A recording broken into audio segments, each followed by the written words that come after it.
The names are on every gravestone, for each a story.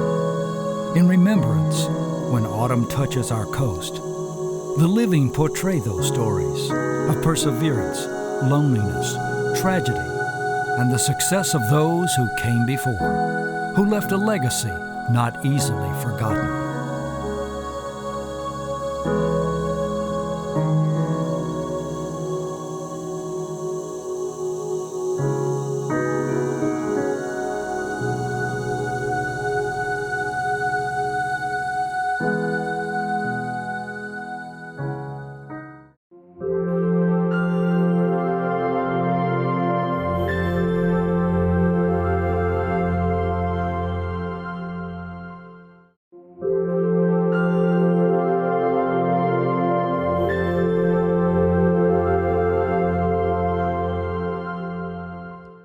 Good organization is the key to any endeavor. I'm John Becknell. I was born in 1894. Organization and planning are two lessons I learned from my parents. My formative years were spent in White Castle, Louisiana. My parents both worked. My father, Septime, was a carpenter, and my mother, Mary, ran a large boarding house. Following the birth of my brother, Earl, our family made its way to Biloxi. I became a civil engineer and found work in Montgomery, Alabama, and met my wife, Catherine. Our wedding was simple but rushed because my mother was ill. A few years later, we moved back to Biloxi and established our lives here. We became immersed in Biloxi's social scene. I was a member of the Order of Mithras and participated in organizing many Mardi Gras festivities. The connections I made during this period would last for many years. My friendship with Walter A. White led to many adventures.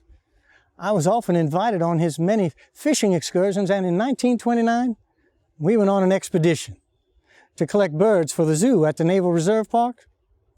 Well, that scouting trip led to the collection trip producing a variety of gulls and several pelicans. We lived in the Rodenburg area. My sister Virginia, she originally bought the property from Mrs. Harriet Rodenburg. She decided to take up the habit and sold the property to me in 1930. President Roosevelt enacted the WPA to combat the poverty of the Great Depression. I was selected to manage the projects in Beat 1. The projects ranged from maintaining the land and field, anti-malaria control, street repair, and building construction. One large project was the new city jail in Biloxi. The 4 new cells were outfitted with heat, ceiling fans, a lavatory, and hot and cold running water. There was added space for administrative use as well. The WPA years and World War II overlapped, and Biloxi had to adapt to it. The National Civilian Defense Corps tasked the Biloxi Police Department with the creation of the Biloxi Auxiliary Police Reserves. Now, this group was made up of men with military experience. I served in the Army Reserves during the Great War. You would probably know it as World War I. Biloxi was organized into 7 districts from south to north. Each district had a captain, had 2 lieutenants, a corporal for each squad of 8 men, and a sergeant for each group of 4 men. I served as a lieutenant in District 7. Now, each member of the Auxiliary Police Force was given training, including first aid classes by the Red Cross. I also served as an air raid marshal captain in District 7. Along with my wartime responsibilities, I maintained my regular duties as Harrison County Road Superintendent and Bridge Construction Foreman. I had my first stroke in 1945, and I kept working. I worked for County Supervisor Dewey Lawrence until my second stroke in 1953. I convalesced at the Biloxi VA and the Little Sisters of the Poor charitable home in New Orleans until my death in 1957.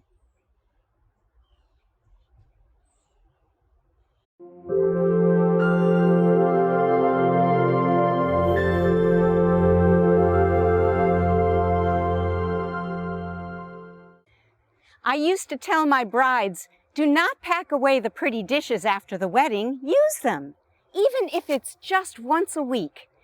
If people would only consider how important it is to sit down at the dinner table just once a week with their family, sometimes mealtime is the only time for us to communicate. It's so easy to use the good dishes. It takes no more time to get them out than it does to get out the plastic plates.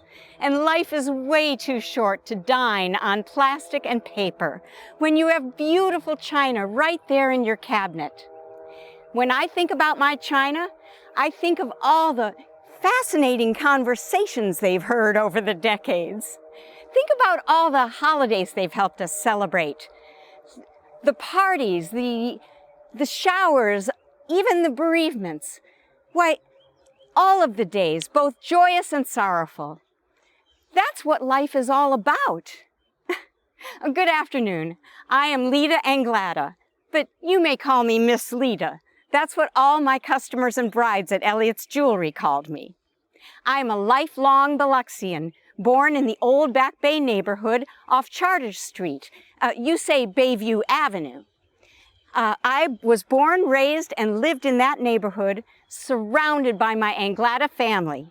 You see, my grandfather was Peter Anglada from Barcelona, Spain. He arrived in the United States, around about 1846. Although I never knew my grandfather, I do know that he died in 1889, which is why I didn't know him. But I do know he was a seaman, a seafood and produce entrepreneur, and a landowner. His land holdings at one time ranged from where the IP Casino now sits all the way to nearly Howard Avenue. My father was Peter Anglada Jr., and my mother was City Louis Anglada from New Orleans. I am resting here with them, as I never married. That's a little ironic, don't you think?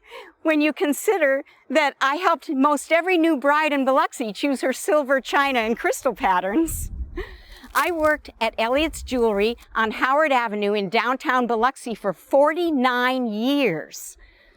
I graduated Sacred Heart Academy, class of 1923, and immediately following went to work for Mr. James Edward Elliott at his millinery called Anderson's Hat Shop, which he later renamed Elliott's Hat Shop. I learned to make and trim hats. We also carried other lines of apparel, and Mr. Elliott had a watch repair bench in the shop. Later, he put in an entire showcase of watches. The next year, he weeded out the ribbon department and put in one case of jewelry. Well, the following year, he replaced the undergarments and the hosiery with another case of jewelry. We moved across the street to a bigger location. Well, we kept the millinery for another couple of years before transforming it entirely into a jewelry store. A gift line was added, and another move to an even more spacious building where we finally stayed put. I retired long before the next move took place, which took Elliott's all the way out to West Biloxi. I was an invited special guest at the grand reopening. Well, times change. Places and things move on, but Elliott's will always belong in downtown Biloxi to me, just as I always belonged in downtown Biloxi. Some even referred to me as Miss Howard Avenue, as I was so much a part of that special street for so very many years. Well, there was more to my life than just my career. There was the Thespians Dramatic Club, of which I was a founding member. We put on many wonderful plays over several decades.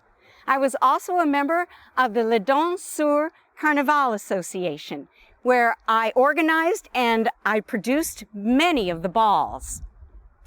Yes, I was also a lifelong member of the Nativity of the Blessed Virgin Mary Catholic Church and the Academy's Alumni Association. I traveled some, and I was blessed with a large extended family. I had a special affection for my niece, Beverly. I guess you could say Beverly was the apple of my eye. Well, let me leave you with this thought. Don't wait for a special occasion or a good reason. Enjoy life now. Each day, find something to celebrate. Well, spend your time with the people that you love. Don't waste a minute.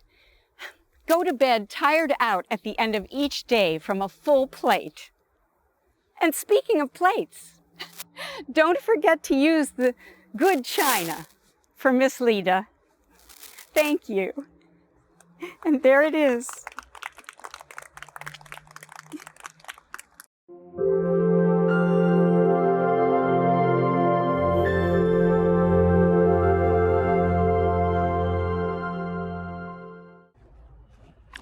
Guten Tag. Willkommen. Welcome. Welcome to my final resting place. My name is Wilhelm August Wallace. I was born in 1840 in Prerau, Prussia, in the formerly Prussian province of Pomerania. Today you call that area Germany. In my early years, I was a master captain on the vessel Nordpol, sailing out of the port city of Barth. This was during the time of the Franco-Prussian War, when Otto von Bismarck was Chancellor and Kaiser Wilhelm I was the Emperor of the German Empire. I was a Marine soldier stationed in Friedrichsort when I first met my wife, Helena Henrietta Christina Vritt. Helena was the daughter of John and Ida Vritt, and she was from Rendsburg. We were married in Friedrichsort in 1871 and had both a military and a church wedding, blessed by the Lutheran Church. And the seal of Kaiser Wilhelm is upon our wedding certificate. Shortly after our first son, August Ferdinand, was born, I was involved in a confrontation with the Kaiser himself and had to desert my unit. I left my garrison and my vessel. I fled from Friedrichsort and went first to Antwerp, Belgium, en route to New York City. Once I arrived there, I sent for my wife and son. Ultimately, we moved down through the country and settled in the city of New Orleans. While we lived there, we were resident at several different addresses throughout the city. For instance, we lived on Constant Street and Camp Street and Annunciation Street, just to name a few. And at each address, we had our home, but we also had our business, a grocery. During this time, I also worked for the New Orleans Railroad Company, where I served as president of the corporation.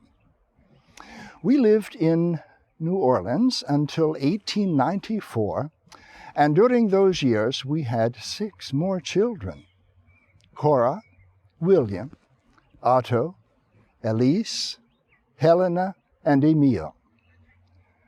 Sadly, our baby Cora died when she was only 18 months, and Willie passed away at age 15. We moved here to Biloxi, where my sister Bertha and her husband Ferdinand Schmidt were settled, and bought a house on East Water Street from Mrs. Martha Eleuteris. We were only in Biloxi for a few short years when tragedy struck again, and we lost our beloved daughter Helena to typhoid fever. Helena was only 18 years old, and she was such a beauty with long blonde hair. She had been a Sunday school teacher at the Presbyterian Church, and all of her pallbearers were ladies dressed in white, just as the newspaper reported. It was only a short time after Helena passed that I succumbed to heart disease and died at age 64 on February 24th, 1904. Now, in my will, I left everything to my wife, Helena, with the provision that our son Emil should be cared for. Emil suffered from epileptic seizures. Helena mourned my passing for 2 years before she remarried. In 1906, she wed Mr. Louis Ludwig. Mr. Ludwig was a florist here in the city. He lived on the corner of Croesus and Division Streets, and he met Helena because he was a neighbor to our son, August, and his wife, Ernesta. Mr. Ludwig would ultimately become a naturalized U.S. citizen at the tender young age of 72.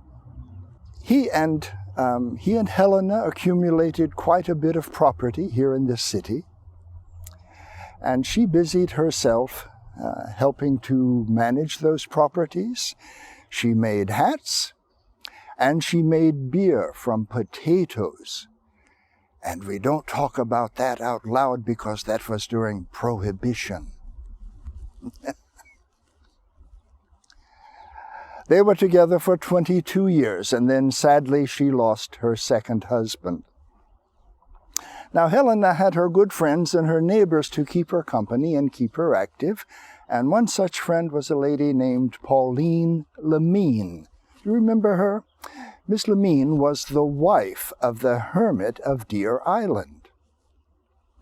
The two ladies enjoyed conversing with each other in German, and it was Pauline who helped Helene draft a letter in German advertising for a husband in Minneapolis.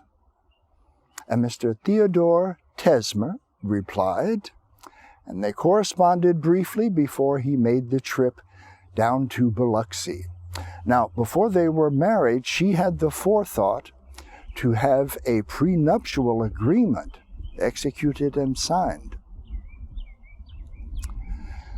The newspaper announcement of their marriage had the headline, 79-year-old couple weds. Well, actually, she was 80, but don't tell him, okay? And they were together for 6 years before she died of a stroke in 1935. Mr. Tesmer returned to Minneapolis. He had inherited $600 in cash from Helena's estate, and the house and the cars passed on to our son, Otto. Now, one family heirloom in particular passed on to our grandson, Milton. Milton was a baker and a semi-pro baseball player with the team, the Biloxi Giants, in the 1920s. He passed it on to his son, Milton Jr., and ultimately on to his son, Timothy August Wallace. The object is a soup cup and bowl, and they are inscribed with the verse, "Take a cup of kindness for Auld Lang Syne." Helena brought the pottery with her when she immigrated from Germany. Now, the verse is by the Scottish poet Robert Burns. And Burns was born in Scotland, very near the place where the original Wallace family originated in the 1200s. We think it's fitting that Timothy should be the one to inherit this heirloom, as he has become our family's historian, and he wrote the script for this portrayal. Timothy is my great-great-grandson. Thank you.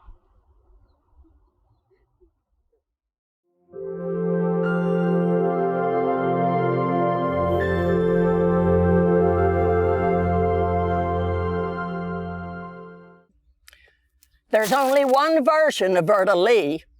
Cordial, candid, genuine. People should never read their own press. What someone else thinks about me really isn't any of my concern, is it? But in this case, the words of J.T. Noblin, clerk of the U.S. District Court, Southern District, were just about the very best things that anyone could have ever said about me. I'm Verda Lee Beausarge Sweatman, and Mr. Noblin said these remarks at my retirement in 1997, which made the local papers and news reports. You see, I spent 48 years in the state and federal courts of Mississippi as a U.S. Commissioner and U.S. Deputy Clerk. I was born in Biloxi in 1917 and am a lifelong resident of this city that I've loved so well. My parents were John and Charlotte Fountain Beausarge. I am a graduate of Biloxi High School. I met and married J.T. Sweatman, and we were the parents to three: Mary Gail Sweatman, Tommy Sweatman, and Susan Sweatman Lebetard. I was the very proud grandmother to Brandy, Grant, Justin, Misty, Bo, and great-grandmother to Josh. Oh, my family was the greatest love of my life. I'm a lifelong Catholic, and I was a founding member of Our Lady of Fatima Catholic Church in Biloxi. I became a federal agent in the 1950s, and in 1963, I took on the additional title of U.S. Commissioner for the Southern Division and served in both capacities until 1970, when a congressional act replaced U.S. commissioners with attorneys who would serve as magistrates. The duties of the U.S. Commissioner during my tenure consisted primarily of conducting preliminary hearings, issuing search warrants, and trying misdemeanor cases that involved federal offenses. I met a lot of moonshiners and whiskey makers during those 7 years. But the most interesting, concerning yet humbling event occurred when I had to issue a search warrant for the federal agents to search for the bodies of the 3 missing civil rights workers in 1965. Before I could issue this warrant for the agents to search the Jolly Farm in Neshoba County, I had to hear evidence to determine if there was probable cause to issue the warrant. Well, I issued the warrant, and the bodies of the 3 young men were recovered from beneath a dam, ending a massive search in the Philadelphia, Mississippi area. I was humbled that the director and special agents placed their confidence in me. I'd always lived by the rule that a person's word is their bond, and I believed that my honest reputation was absolutely the very reason that I was chosen.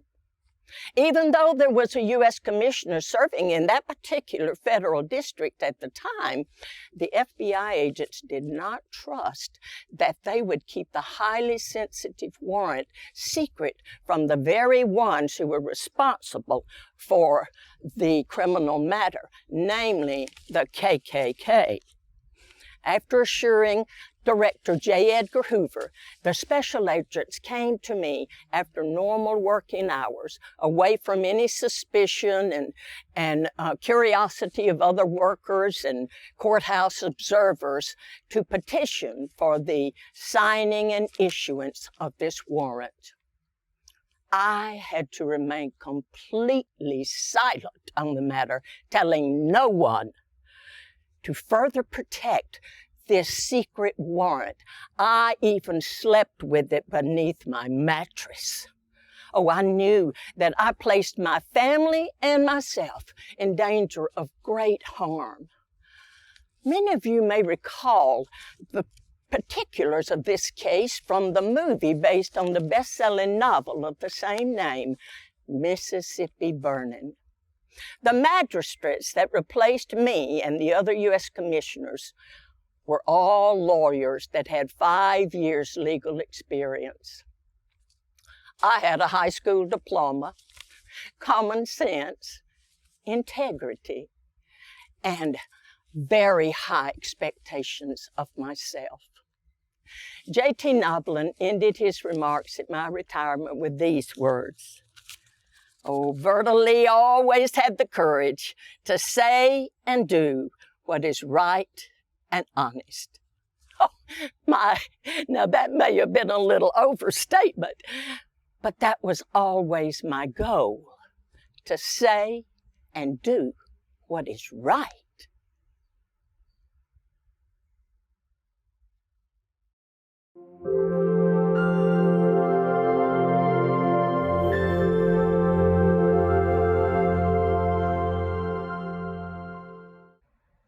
It never fails. As soon as I step foot on dry land, I can't wait to get back out on the water. I guess it's true what they say. Salt water runs through my veins. My name is Captain Paul Taccone. I was a native-born Biloxian, an electrician by trade. But there's nothing that fulfilled me more than working the bounty of the beautiful Mexican Sea. I knew the coast like I knew the back of my hand. I married Margaret Matthew in 1917. We married over at Nativity Catholic Church. I believe it was Father Alphonse Keatles that did the ceremony. You might remember him as the one who rebuilt the new church after the old wooden one burned away. Well, we had a house over on Bone Street, and before that, Daniel Street. We had 5 beautiful children, Paul Jr., August, Ray, Oswald, and our only daughter, Margaret. Over the course of my life, I did a lot of jobs in order to put a roof over my family's head and food on the table. I was an electrician for many of the seafood plants around here, and I was also a lineman for the Coast Traction Company. Now, for those of you who weren't with us in the early part of the 20th century, those were the trolleys that ran through downtown Biloxi. Well, those were going all right. And one day on the job, I had the misfortune of touching 3 2500 volt wires. Now don't worry, the story doesn't end there. But needless to say, I was incapacitated and out of work for a few months. There was almost a very different expiration date on this here headstone. But electrician, lineman, that was good work, and they were good jobs. But at the end of the day, that's all they were. Jobs. A way to provide.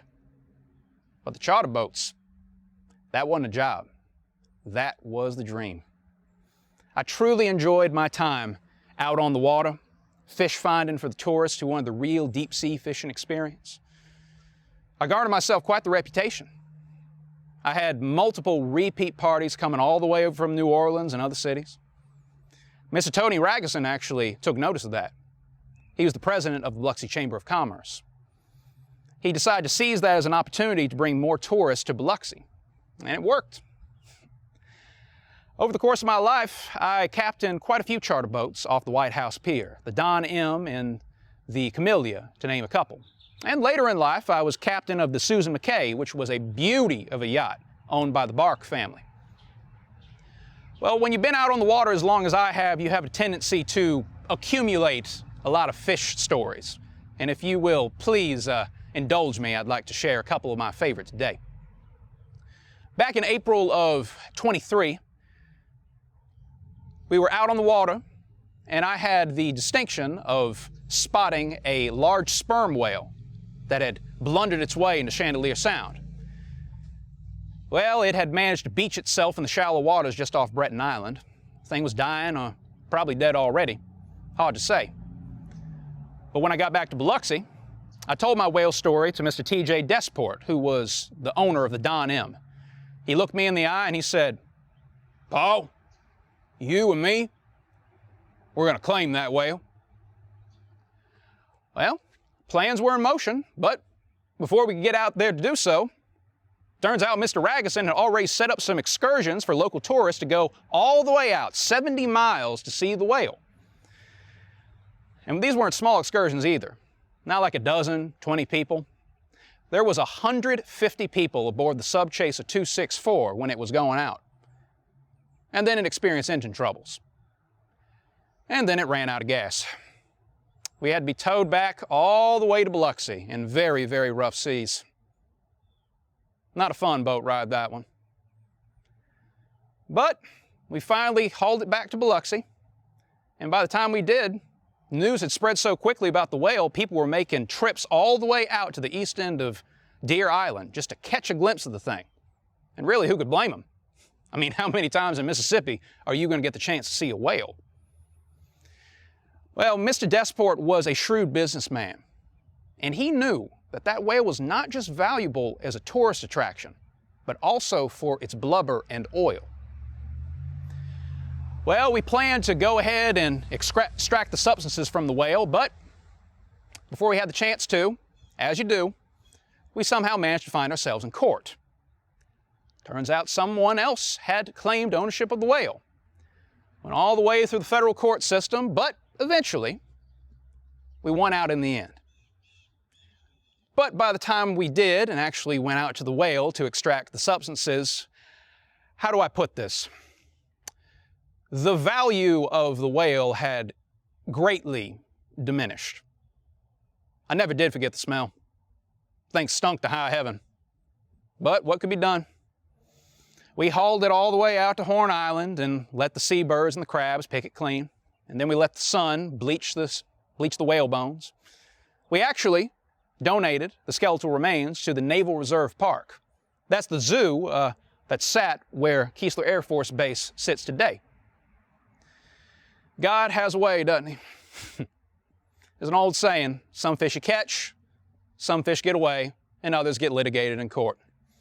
I don't remember who said that, but it still rings true to this very day. But there are some that I did catch. Just 14 years later, I caught the big one. You see, we had a Rotarian club go on one of our ships. We were taking them out on the water, sightseeing, seeing the fish. And all of a sudden in the water, we found ourselves a giant ray. And I do mean a giant ray. It must have been at least 1,500 pounds, probably closer to a ton, if we're being honest. That was quite a surprise to us, especially since up to that point, the high point of the trip was the chicken spaghetti that we served the Rotarians. Well, we managed to find the monster. We were around Dog Key Pass and right near the Isle of Capri, which is where the sunken resort was. We caught it, harpooned it, brought it all the way back to Biloxi. Matter of fact, this is the harpoon that we used on that very day. Those Rotarians were telling stories about that trip for years and years. I guess some fish you catch and some fish get away. That's the thing about fishing. The memories last a lifetime. You never forget them. And I'm glad that you could remember mine today. Thank you very much.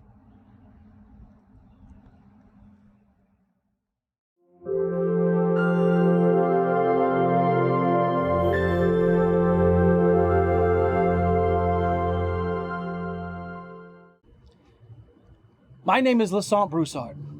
I was born in Youngsville, Louisiana. My parents were sharecroppers on a farm owned by a harsh man. After a vicious interaction, my father decided it was time to move to Biloxi. So my family migrated east to take advantage of the seafood industry. I spent most of my life on that sea. But when I was 6 years old, my father said it was time to go to school. So I went. I lasted a half day. I went back and told my father it's not for me. He said, "You're going to go to school or you're going to go to work." So I became a boat captain at the age of 13. Now, the seafood industry was growing and it was changing. In my career, I saw boat sales convert to gas-powered engines. As a matter of fact, I was captain of one of the first engine-powered boats in Biloxi. I went between the factories and the other boats out at sea to deliver their hauls. Now, with no formal education, I was an efficient boatman, and I was respected by my peers. I married my first wife, Olivia Trahan, 1921. She was also born in Louisiana, and her family came over to work in the factories. We had our first daughter, Ida, the very next year. She was followed by Constance, Rita Mae, Raymond, and Ridley. Now, the living conditions were sparse for the seafood workers. The factories were nothing more than little shacks all in a row. If a pine knot popped out of the board, you could see right into your neighbor's house, and insulation was non-existent. So the winters were harsh. Because of these conditions, influenza and pneumonia, they were deadly. And my family was proof. Constance and Rita Mae both died of it before their 3rd birthdays.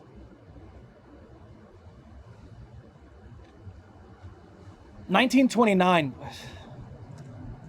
was a hard year for America. It was devastating for me.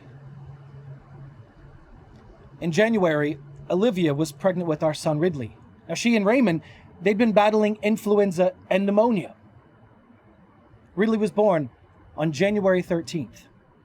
On January 18th, the stresses of childbirth and the illness had begun to take its toll on Olivia. Our Raymond died that day. As Olivia lay there dying, I said, "Would you like to see Ridley one last time?" I will never forget her reply. She said, "No. I'll come back to get him in 2 days."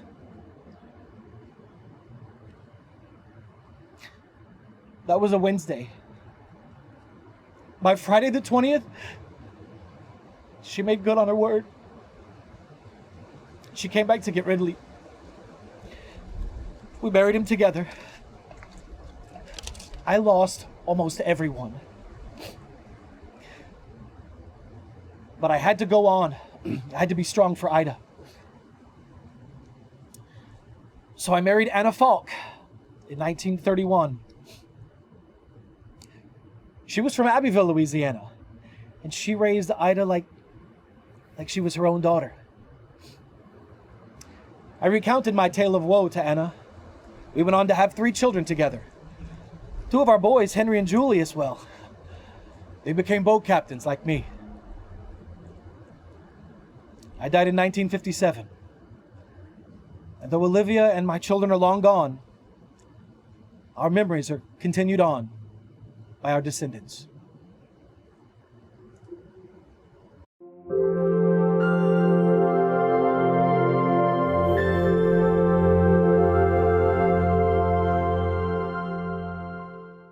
The legends and lore surrounding my life are many. I'm the son of Louis Christian Ladner and Marie Barbet Brunel. Born in 1727, I am Nicholas Christian Ladner. My father's native land was Switzerland, but he was exiled from France for dealing in black market salt and sent to the Mississippi Gulf Coast, then a part of Spanish Florida. Yes, I guess you could say he was a pirate. He had jet black hair, steel blue eyes, and stood 5 foot 4 inches tall. Father would make a mark on the Mississippi Gulf Coast equaled by no other man. You see, he was the original Ladner, from which all other Ladners descend, and his descendants number in the hundreds of thousands. I married Marie Magdalene Paquette, granddaughter of Gravelines, who came with d'Iberville, the famed explorer and discoverer. Marie would bless me with 10 children, all born on the island upon which I was raised, Cat Island. Our daughter, Marie Hélène, at whose grave I now stand, would become the wife of Juan de Cuevas, forever known as the hero of Cat Island. Their descendants would number 65,000. Juan and Marie Hélène lived on the island with me and Marie, and it is they who inherit the majority ownership of Cat Island. So what did we do on an island 12 miles from the mainland? Well, we farmed, we fished, and we raised cattle. My wife's grandfather was the originator of cattle to the area, and we were blessed to inherit some of Graveline's cattle. The island was full of natural resources, including pine and oak, which were profitable. The island itself is surrounded by legends and lore. For example, why is it named Cat Island by the French explorers who first stepped foot on her shores? Well, because they mistook the inhabitant raccoons for cats. The island's history is full of pirates and scallywags, gangsters, and hurricanes. More hurricanes than I care to remember.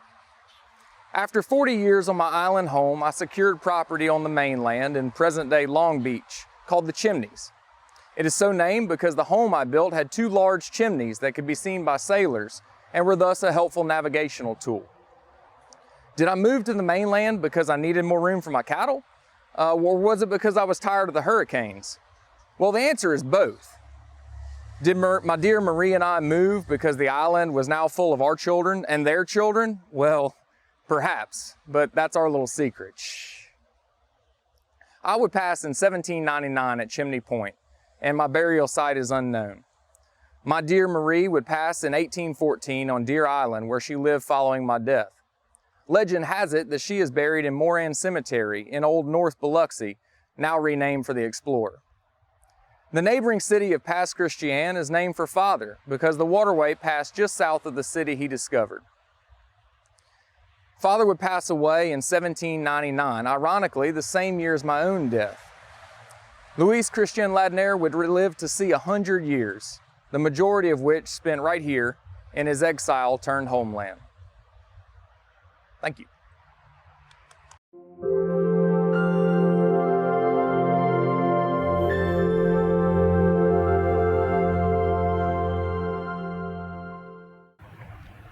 Henry Joseph Agregard here. I was born in Biloxi in 1892, a son to Henry Clay Agregard, on whose grave we stand. Now I rest in a different part of Biloxi Cemetery, just north a ways. My father was also a Biloxi native, but his father, Johann Agregard, was born in Denmark in 1821. He came here as a 24-year-old and lived in Biloxi for 60 years. Obviously, Johann loved Biloxi and the seafood-rich waters of the Gulf of Mexico, as he never left nor sought any other home. The old Dane died in an unusual accident from a fall he suffered while attempting to step from a freight car onto the freight shed of the L&N Railroad. Now, even after the fall, he was able to drag himself to his home on Fayard Street, where he took to bed, but never rallied. He was 84 years old. I come from some mighty hardy stock.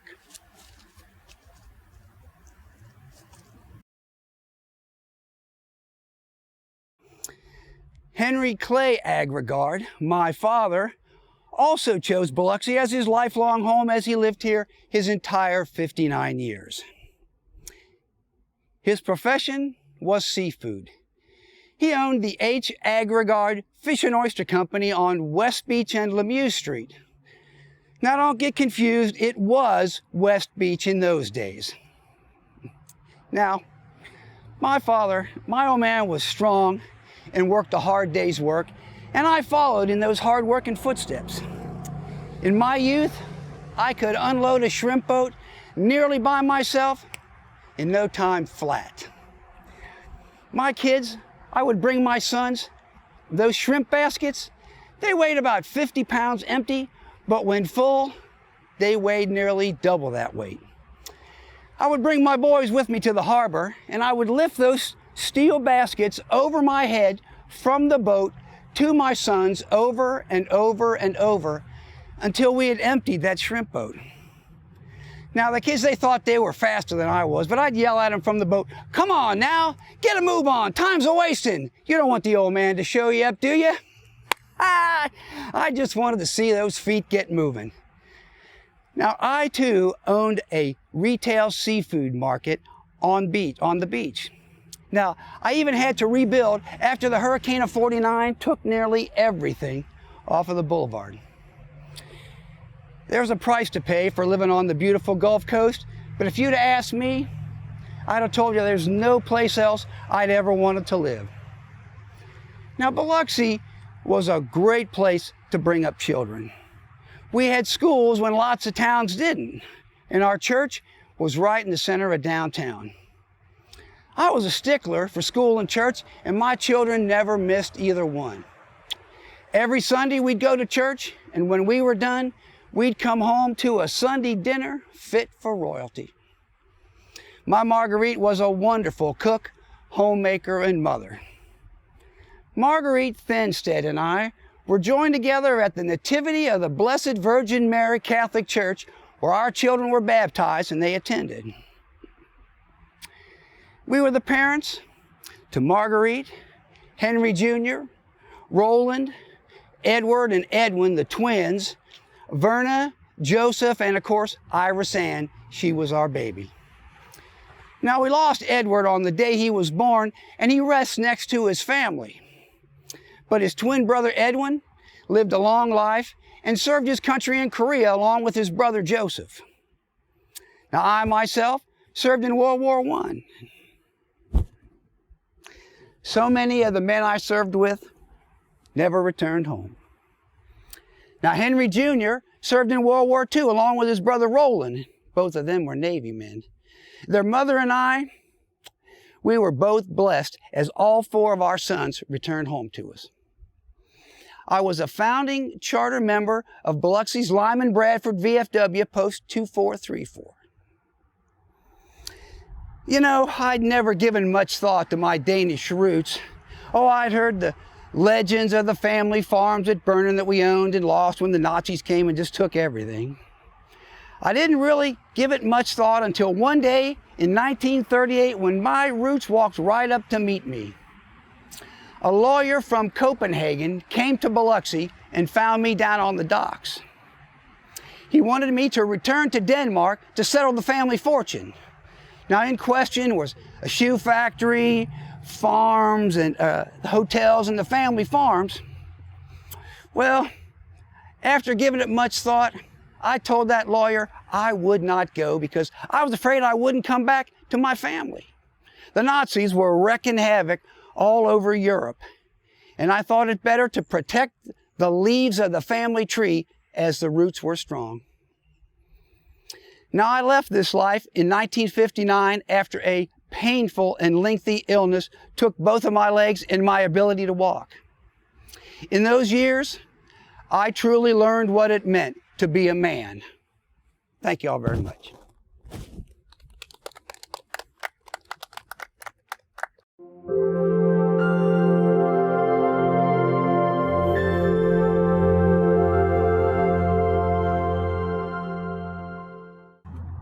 Teresa, how are you?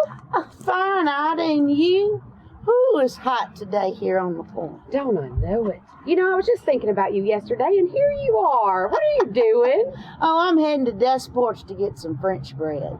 Having shrimp po' boys tonight, and they're only good on Desport's loaves. So true. Do you remember all those years we worked in the seafood factory? Oh, Lord, yes, I remember all those factories along Front Beach. I used to pick shrimp and pack them at Barretaria's, shucked oysters, too. The boats would go out and catch oysters and bring them back to the factory, and we'd shuck them after they was run through the steam box to open the shell about halfway. We all had our own oyster knives, too. We worked just like our parents worked. Now, my father, John Kronsich, was from Dalmatia, or Austria, as we said. And my mother, Frances Hightower, was from Louisiana. Well, they met and married over in Louisiana and came over here to work the factories. Whoo, we worked hard. And as I was the oldest girl out of 9, I had to keep my eyes on the younger ones, too. Oh, yes, we did work hard. I mean, with me being born in 1894 and you in 1896, we had the same kind of upbringing in the seafood factories. Now, of course, my dad, Charles, he was from Switzerland, so we spoke German in our house. We only went to about the 8th grade because we had to work. We shucked oysters and shelled shrimp, all for about 10 cents an hour. Oh, I'll never know how we did those early cold mornings at 3 a.m. I know. I remember one time I worked for 36 weeks and made $200. I was so proud of my son, Captain Kenneth Champeau, when he went to work for the Biloxi Fire Department and the Pascagoula Police Department. He never had to work in the factories. Yes. Now, remember, Ida, I was married twice. My first husband, William Simmons, is buried here in the Biloxi Cemetery, along with 2 of our little children. Lillian died of influenza in 1918, and little 5-month-old John died of intestinal problems. Well, thank the good Lord that William Howard Simmons, my last child with my first husband, lived. Now, do you remember he served in the Army during World War II? Yeah. You know, you and I have suffered some heartbreaks in our lifetimes along with our hard work. Oh, but I did have a good childhood, though, going to the Church of the Redeemer. Living on Nixon Street, the family and I'd walk right down there to the church on Bellman. That's right. You know what I was just thinking? Do you remember the Polish workers used to come in from Baltimore? They would ride the boxcars down to the seafood factories. They worked oysters mostly. They only came in for the season. Yes, and they did, and a few of them stayed, like the Chris family. Yep. Hey, you and I like to dance. Remember your grandma used to have to go with you to make sure nothing happened. Boy, we would have parades and picnics. Well, the whole town would come out for the firemen's parade and the 4th of July picnic. We'd have sack races and bingo. Just lots of good fun. We did have fun. We didn't always work. But when we did, we worked for Lopez, Duquesne, and Dunbar, and the Heidenheim factories, in the Barretts area, for all of our tokens. Do you remember those? The tokens? We got those way before the shrimp nickels. Every factory had their own token. We could spend it just like cash money. Yeah, that's when the French came over here from Louisiana, and that's when lots of kinds of people worked the factories. That's true, lots. They used to live in the seafood apartments, remember? Some of the seafood factories had housing for their workers. I mean, Dijon never had none, but some of them did, and they built a big old brick oven for baking bread. Oh, I remember the Austrians with the accordions. They played the most music. They would walk all over town playing their music. Lots of good people lived down there, like the Skermettas and the Patalos and the Rossettis. Lots of really good people. Ooh, and lots of good boat bread and other foods like that bacala, that big dried fish, and dope spaghetti and gumbo. Just all kinds of good food we'd catch and cook. Now, I like shrimp gumbo and oyster gumbo. Now, do you put bay leaves in your gumbo item? Picked and dried them myself. You know, some of those people use that sassafras, that filet to thicken it up, but I like that bay leaf. Yeah, I grew okra and tomatoes and onions. Yeah, you know, so many things have changed in our lifetimes. I mean, we used to have oyster parties out there on the bayous of the point, and well, those bayous aren't there anymore. Lots of things have changed. Like, remember when Howard Avenue had big, beautiful trees and a fountain? It had 2 fountains, one by pine and one by magnolia. We used to play in those all day. Oh, yeah. So many things have changed. Well, to let you good people know, I'm buried in Southern Memorial with my second husband, who died in 1967. He was John Ewing. And we're here today where Ida's buried. So good to be able to tell our time here in Biloxi. Oh, me too, Ida, me too. But let me get out of here before Desport runs out of that French bread. Bye.